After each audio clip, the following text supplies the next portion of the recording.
So our first GP, we are going to use the perfect square trinomials pattern. So the directions tell us using the perfect square trinomials pattern, multiply the following binomials. So notice that we have a binomial squared. And with a binomial squared, that's when we will use the perfect square trinomials pattern. So our first toolbox item is to identify the pattern we're going to use. So it's a binomial square, therefore we'll apply the perfect square trinomials pattern. From there, we want to identify the f and g values from the pattern. So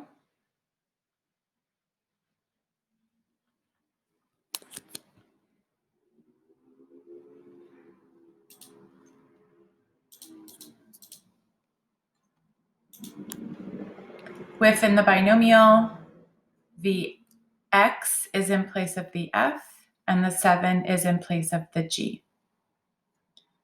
From there, the next thing we want to do is plug those values into the given pattern. So we're going to take x and 7, and instead of f and g, we're going to plug in x and 7 into this pattern to the right. So you always want to use parentheses. Anytime you're plugging stuff in, you want to make sure that you're using parentheses. And you'll see why on the next couple of slides when we have coefficients on our terms. So parentheses, x squared plus 2 times x times 7 plus 7 squared. So again, I identified x as f and 7 as g, and I've just replaced them in this pattern over here based on what we saw in our Explore question. So from there, the next thing we want to do is simplify.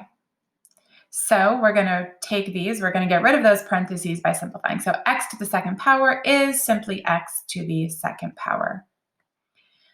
The middle term is 2 times x times 7, and everything's positive. So this is going to be a plus 14x plus 7 squared. 7 times 7 is 49.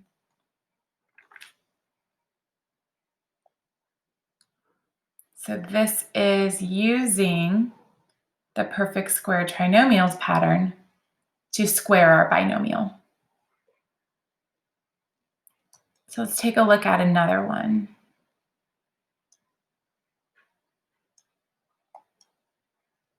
Oh, something I added to my toolbox is to make sure you always use parentheses when you're plugging in your values.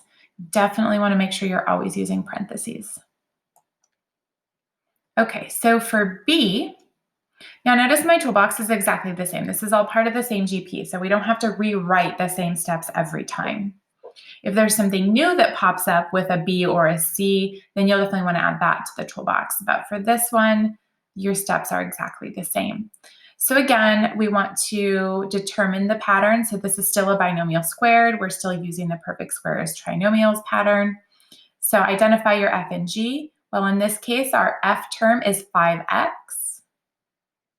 and our g term is a positive 1. So we then take those and we plug them into our pattern. So first we have f squared, so that's 5x,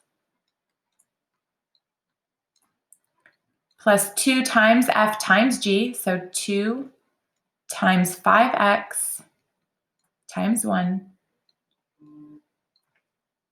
plus g squared, and g is 1, so plus 1 squared. Always use parentheses.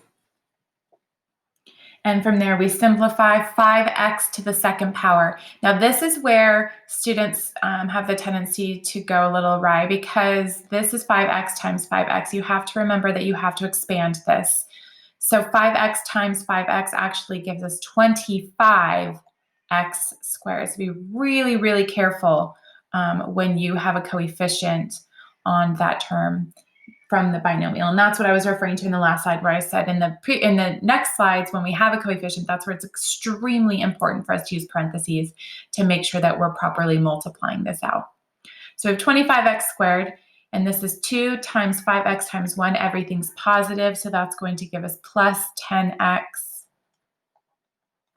And then 1 squared gives us 1.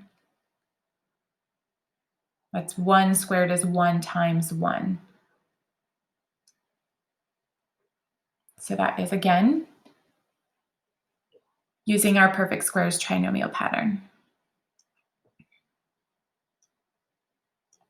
All right, this next one introduces the negative. So let's take a look at that. Still same steps. First step is to identify the pattern. Well, it's still perfect square trinomials, but in this case, it's a negative. So identify your f and g. Our f in this case is 4x, and our g in this case is -3. So I'm going to take my f and my g, and I'm going to plug them in to my pattern. So f squared will be 4x squared plus 2 times f, which is 4x, times g, which is -3, plus g squared, so that's -3 squared. So 4x squared, remember that's 4x times 4x, and that's going to give us 16x to the second power. 2 times 4x is 8x, times -3 gives us -24x. So now we have that negative within our pattern. And lastly, we have plus -3 squared. Well, -3 squared is -3 times -3, which is going to give us a +9. So that's going to be +9. And remember, like we saw in the Explorer, that last term, when you have a binomial squared, is always positive because you're squaring it. So regardless if you're squaring a positive or a negative value, that's always going to give you a positive value. So that is our perfect squares trinomials with a negative.